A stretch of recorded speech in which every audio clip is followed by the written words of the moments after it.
Hey everybody, Chris here, and welcome to another episode of In Pursuit of a Parlay. Welcome to all of the people who may be listening for the first time. Thanks to everybody who checked us out for the first time last week. You know, the best thing you can say about any show is that the numbers go up every week, and that's what we've seen. Especially last week, huge growth. Huge growth. Over 18,000 views on YouTube. The podcast numbers have done really well as well. Man, thank you guys for that. It's awesome. Reach out to me if there's anything you want to hear me talk about in future episodes. We're also live on Twitch right now. Feel free to hop into that chat, and we'll communicate as much as we can. But yeah, man, I'm excited about this one. A good week of NBA action tonight. Good night of NBA action tonight. 9 games on the card, but there's one I'm going to stay away from. I'm not really comfortable with that Pacers-Pistons game just because of the seeming volatility of both of these two teams. Pretty tight line. It did just move from -2.5 to Pacers -2.5 to Pacers -3 at bovadasportsbook.com, who we're using again this week, our sportsbook of choice here. So, I don't love that one. I'm not sure what either team is. We're still figuring stuff out. The Pistons are so young. The Pacers made all of these big trades this year. We'll let it play out.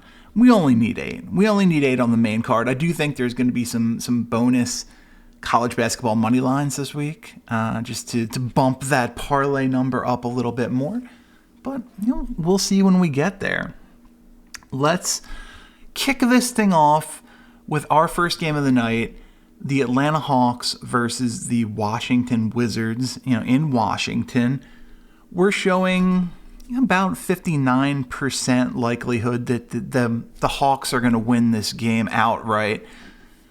These are interesting teams because the Hawks just beat the Bulls last night. They get 39 points from Trae Young. He was outstanding, 13 assists, 7 of 9 from 3, 10 of 10 from the line. But John Collins is out. You're missing some pieces. Danilo Gallinari jumped into the starting lineup, and it was okay. It's not Gallinari of 5-6 years ago. But he spreads the court better than Collins, but he isn't the lob threat Collins was. And I guess you have that in Capella. So things are all right. Danilo's going to stand out at the arc, do his best poor man's late career Dirk impersonation, and open things up for everybody else inside, especially Clint Capella. Good win over the Bulls. Bulls will actually be playing on the back end of a back-to-back later today. The Wizards are funny. They're funny, and they're also kind of fun. Spencer Dinwiddie's been a pretty good addition for them, although he hasn't really gotten his scoring to where I thought it would be, only 12.8 points per game. And it's funny to say this, but Kyle Kuzma, of all guys, a player who I sort of couldn't stand when he was in LA, has become a favorite player of mine and sort of the do-it-all force for the Washington Wizards. Obviously, Dinwiddie's assists are a little bit higher at 5.8, but he's got a limited sample size. So officially, of active players, the leading scorer for the Wizards right now is Kuzma at 17 points per game. The leading rebounds guy for the Wizards is Kuzma at 8.8 rebounds per game. And this is not something I think anyone ever thought they would say. The Wizards' leader in assists right now is Kyle Kuzma at 3.2 assists per game. Shocking and understandable that he was one of those guys who was kind of untouchable along with Bradley Beal at the deadline when we were talking trades. They will be without Kristaps Porzingis again tonight. Vernon Carey is day-to-day, but yeah, really crazy. That line is Wizards plus 4.5 at home. We're showing a high likelihood of Hawks cover, over 50%. This is an interesting one. I think just because the spread at minus 110 and the money line at minus 180 are so similar here, and the Wizards are such an unpredictable team, it feels like we're just going to go straight money line Hawks win here for our first pick of the day. That's not not too negative a number. It's not going to come back to hurt us later. Moving on to a really fun game tonight. The Cleveland Cavaliers at the Philadelphia 76ers, the second home game for new Philadelphia 76er James Harden. We're showing about 73% chance that the 76ers win this one outright. There are some big missing pieces for the Cavs. Point guard Rajon Rondo and newly acquired shooting guard Karis LeVert out for them. They lost a tough one. The Hornets lost a tough one. The Cavs lost a tough one to the Hornets. Terry Rozier went off for 29 points. Cavs 36-26, third in the Central Division at this point. Kind of fading a little bit. They really miss Rondo. They really miss Rubio. I don't know how much they miss LeVert. He's been a clunky-ish fit right now, but having that scoring is critical, especially with Colin Sexton out for the season with that early injury. Garland's been great. Allen's been great. 2 All-Stars. Evan Mobley's been good. But it feels like they're coming back to earth a little bit. Philadelphia is -7 at home here at Bovada. And, that's the way I'm leaning towards right now. For the 76ers, 38-23, first place in the Atlantic Division. Same number of wins, but 4 less losses than the Boston Celtics, who were in second place. The Sixers have won 4 of their last 5, 6 of their last 7. Playing great basketball since the arrival of James Harden. And one of the real interesting elements of the Harden acquisition, while everybody likes to harp on Tobias Harris has looked uncomfortable in his new catch-and-shoot role, for as bad as he has looked, Tyrese Maxey has looked that good. He seems to be stepping into really being the third star in Philadelphia. As a matter of fact, the big three of Harden, Embiid, and Maxey over these Harden-era games in the last 3, averaging 84.7 points per game. And I think there's something crazy, and it's an incredibly small sample size, obviously, but like 13 points higher than the single most efficient offense of all time in the NBA during the James Harden era right now. The Sixers are clicking on all cylinders, but it's also worth pointing out they've played the Timberwolves twice, the Timberwolves once, and the Knicks twice in those 3. So we'll get a really good test for them in the coming games here. We're showing about 88% likelihood of the 76ers covering this spread here. I'm not as confident. But you know what? 88% is 88%, and you have to trust the numbers. So we are going to go 76ers -7 at home against the spread. 2 picks into our parlay, we're looking at a plus 197 right now. Moving on to the Milwaukee Bucks and the Chicago Bulls, showing about a 58% likelihood that the Bucks are going to win this one outright. They're currently the 5-point favorite at Bovada, -5 against the Chicago team. No major injuries for either team. When you look at Milwaukee, 38-25, second place in the Central Division, and behind only the Chicago Bulls. And this is where I think this is interesting, because as I talked about last week, this Bucks team expected to be the kings of the Central Division, and the upstart Bulls have kind of knocked them off their perch a little bit. This is an opportunity for them to show, hey, we are still better than the Bulls. We are still the team to beat in the Central Division.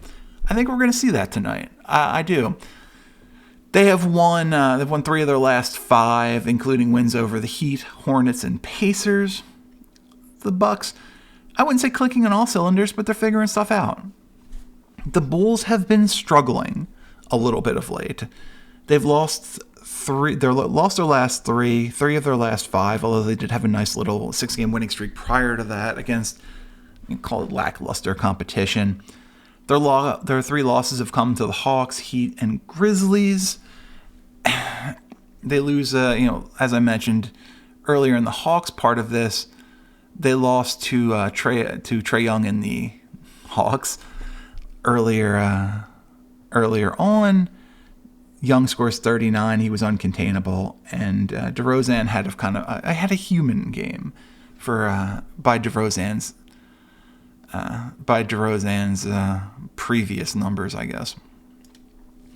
We're showing about a 71% likelihood that the Bucks are going to cover this spread.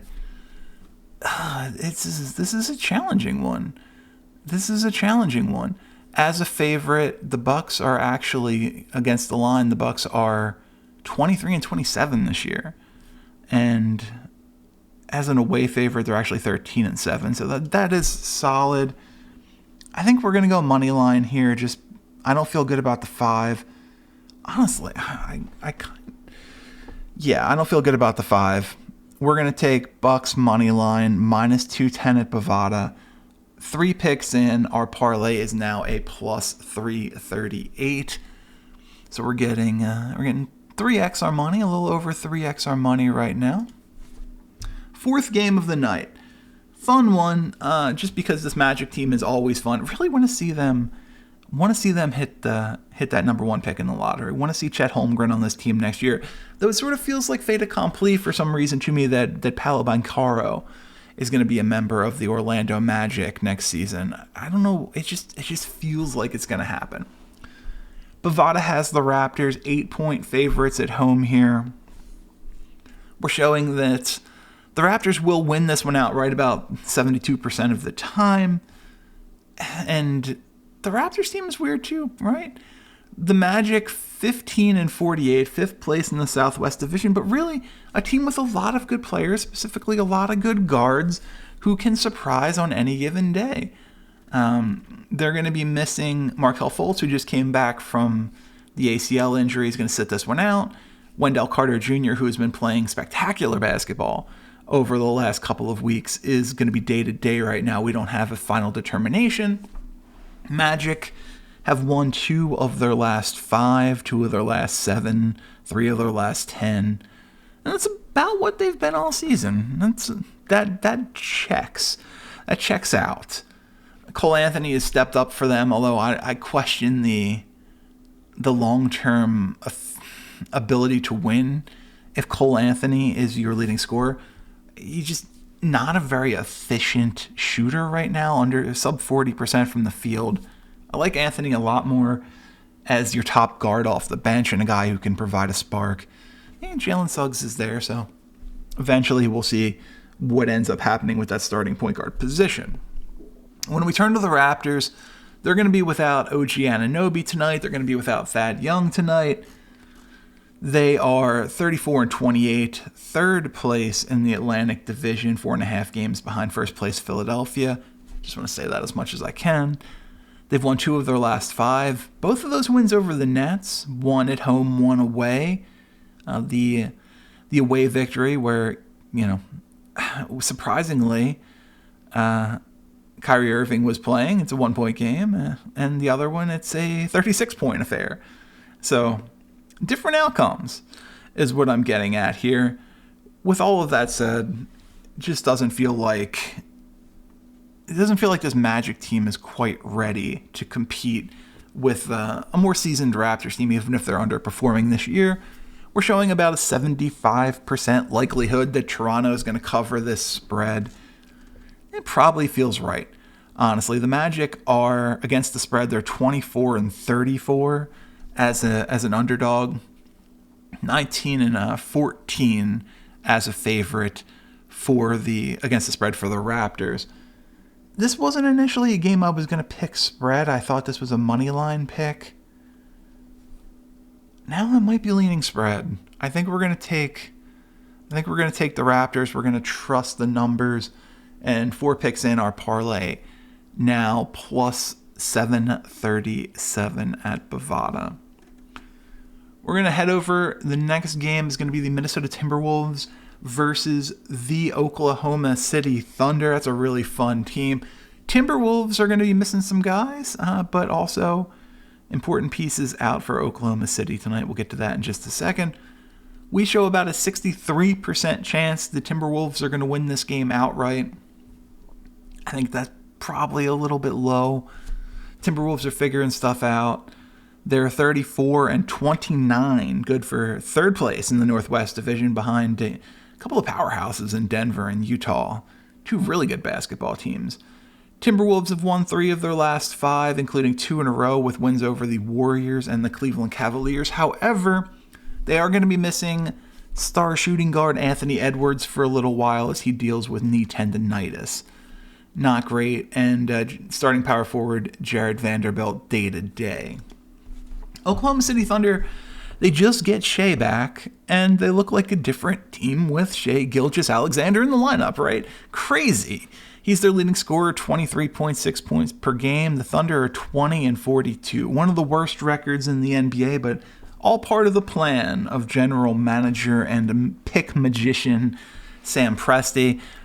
The Thunder are coming off a 119-107 win over the Denver Nuggets. They've won 2 of their last 5. This feels like a safe money line pick here. Just because we don't know what the Timberwolves are going to look like without Anthony Edwards, we're showing about a 63% chance of the Timberwolves covering the spread here. The Wolves 17-31-1 as favorites against the line. However, the Oklahoma City Thunder 36-20-4 as underdogs against the spread. So it seems to suggest that while they're not good, they're also not as bad as people seem to think. 9.5 is a big number, and that is going to get me off absolutely any pick against the spread. We're going to go, even though it's not super sexy, we'll take the minus 420 Timberwolves money line at Bovada. 5 picks in. Once it loads, our parlay is now going to be up to 936, plus 936. 9-1. 9x your money. 5 picks. Parlays are incredible, aren't they? Parlays are absolutely incredible. Our next game, the Jazz and Pelicans. This is a really interesting game because of what the Pelicans have kind of become with CJ McCollum in their starting lineup.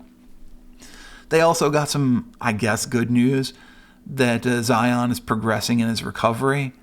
I'd be surprised if he plays this year. I'd be surprised if he plays this year. Unless maybe at the end of the season they are still fighting for that play-in tournament. Maybe then, but just let the guy get better. Don't rush him back. And I'd rather watch him for another 10 years than get him into a 10 games for the playoffs and risk re-injuring the foot. But we're showing about a 56% chance that the Jazz are going to win this one outright. Right now they're sitting at minus 4 points at Bovada as the favorites. Oh, man. This is it was almost a stay away game for me, honestly. The Jazz 39-22, first place in the Northwest Division. They lead Denver by 3.5 games. Won 3 of their last 4. They have won 9 of their last 10. They are, and I've said it a bunch of times already on the show, they are clicking on all cylinders. This is a team that knows how to play basketball. This is just a group that has been together forever. You know, they do miss Joe Ingles for sure, but they've been together forever. They understand how to play basketball. They know how to play together. Just a very, very good basketball team. I know that's sterling commentary right there. But the Pelicans have been really fun. Actually, you know, I talked about it being sort of fait accompli that Orlando gets Paolo Banchero in the draft. I think the most fun outcome for the draft would be for New Orleans and apologies to Trailblazers fans right now, would be for New Orleans to just miss the play-in tournament, get that first pick, and add a Chet Holmgren to a Zion, to a Brandon Ingram, to a CJ McCollum, to a Devontae Graham. That would be a fun outcome, and potentially, the kind of move that could push them to being real contenders in the next couple of years. Plus, let's not kid ourselves. Seeing Chet Holmgren stand next to Zion would be hilarious, right? Hilarious. The Pelicans, 26-36, third in the Southwest Division. Good 16 games back from first place. The first place Memphis Grizzlies in the Southwest. They've won 3 of their last 3, aka 3 in a row, and 3 of their last 5. They're telling you, they're figuring stuff out. And this is figuring stuff out should be the subtitle of the show, but they're coming together with the acquisition of CJ McCollum, who has been outstanding for them. Everything this team could have dreamed of, and a grown-up on the roster, which is so incredibly important. We're showing about a 53% chance of New Orleans covering the spread here. That's too close. Too damn close. Don't like that. But with the lower spreads, that also means that the money lines aren't too bad. I'm telling you what, I am tempted here. If we're showing more likely than not that New Orleans is going to cover the spread, it's only a 4-point game. Yeah, Jazz have won 9 of their last 10. I'm going to take the upset money line pick here. I'm going to take the New Orleans Pelicans plus 150 upset money line. 6 picks in. Our parlay jumps up to plus 2,490 at Bovada. 6 picks in. 2 games left in the NBA, and we'll do some bonus college basketball stuff too. But I don't want to run too long. The next game up, the Houston Rockets take on the Denver Nuggets. Matchup predictor shows nearly 89% likelihood of the Nuggets winning this one outright. Hard to say that isn't low. The Rockets have been abysmal of late.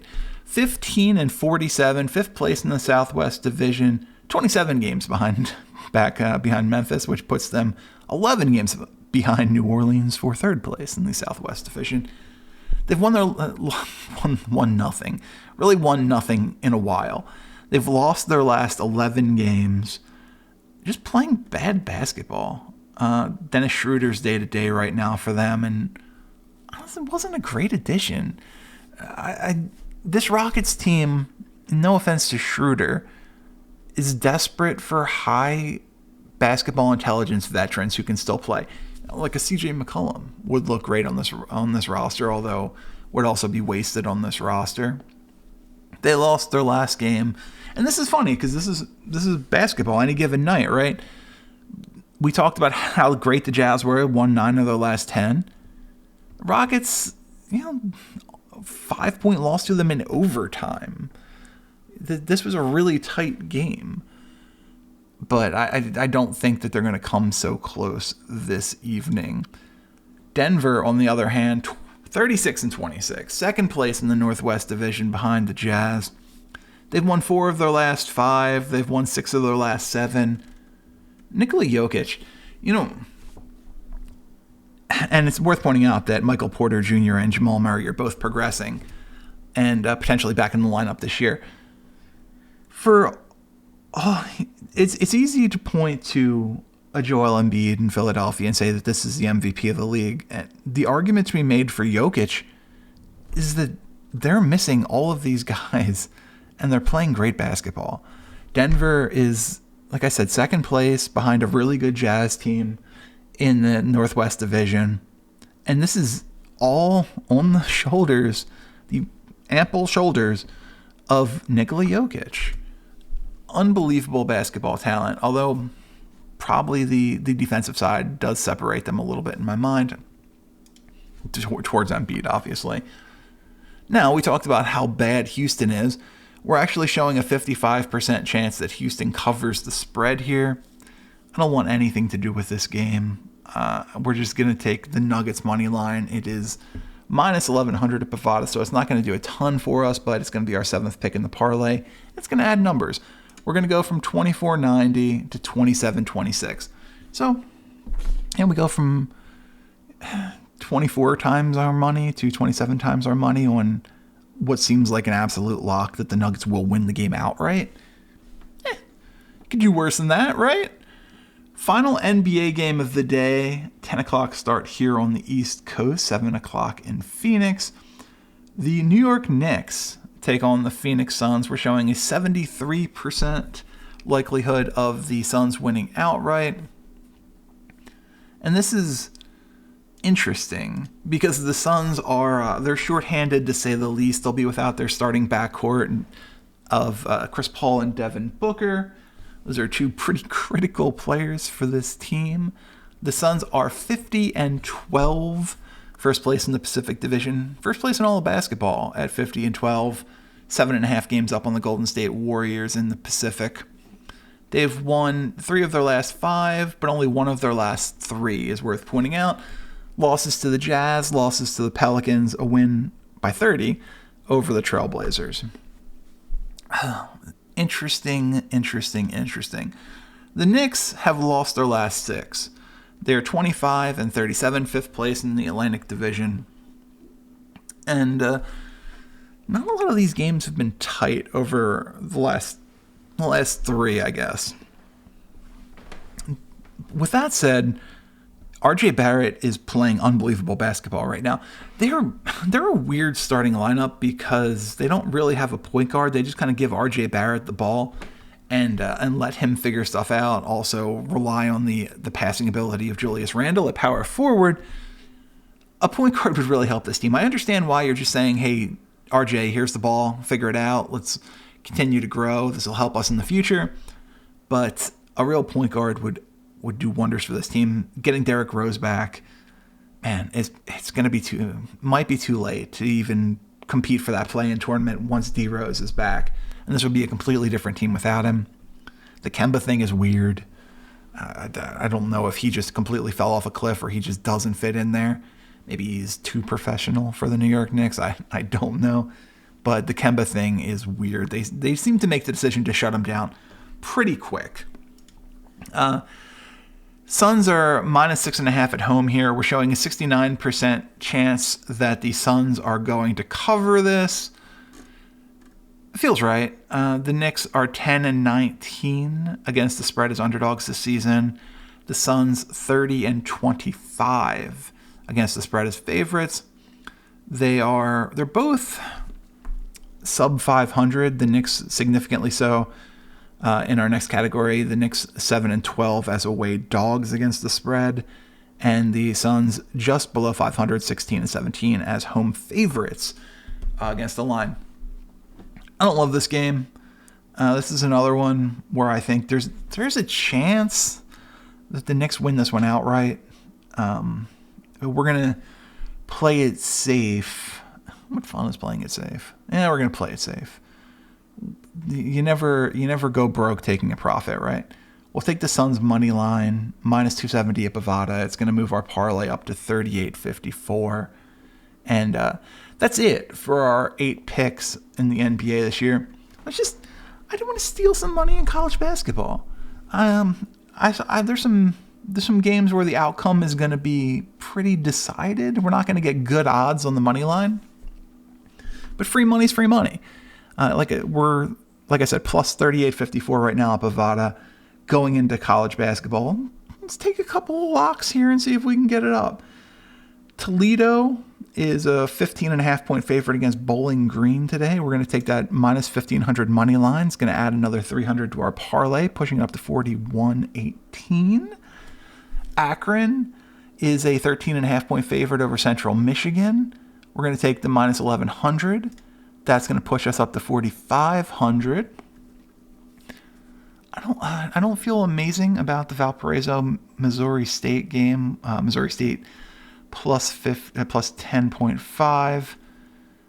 Ohio has burned me in the past, quite frankly.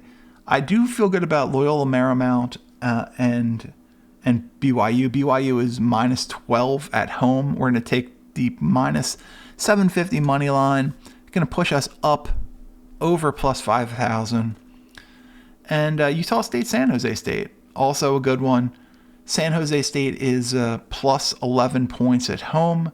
We're going to take the Utah State money line minus 700. Our last pick of the day, and that is going to bring our parlay, 12 picks, is going to be up to plus 5,859. $100 wins you nearly $6,000. We got a lot of locks in here. Let's not kid ourselves. We have a lot of locks. We're only taking a handful of games against the spread, 2 games against the spread, and 10 money lines. Wins you nearly $6,000. All right. That is going to be it for this week's episode of In Pursuit of the Parlay. If this is your first time watching the show, thank you so much. Please like, subscribe, and do all of that good stuff here on Apple Podcasts if you're listening to the podcast. If you're watching on YouTube, same stuff. Subscribe, give us a like to this, and just keep watching. Check out the other content on the channel. We have a ton more planned in the coming weeks. We're gonna do video game stuff. We're gonna do some mock draft stuff. We have a lot of fun stuff. And then next season, once football comes roaring back, maybe a little before that, end of the summer, the goal is to also have a lot of our podcasts be video stuff on YouTube. Look, these are some good-looking people on this channel, and it's only fair that we get to share that with everyone. Thank you so much for listening. Please check us out again next week. Until then, I've been Chris Horwedel. You can follow me on Twitter at Chris Horwedel. The information's on the screen if you're watching on YouTube or Twitch right now. You can follow Underdog Podcasts on Twitter at The Underdog Pods. Please do so. Thanks for listening. We'll see you next time.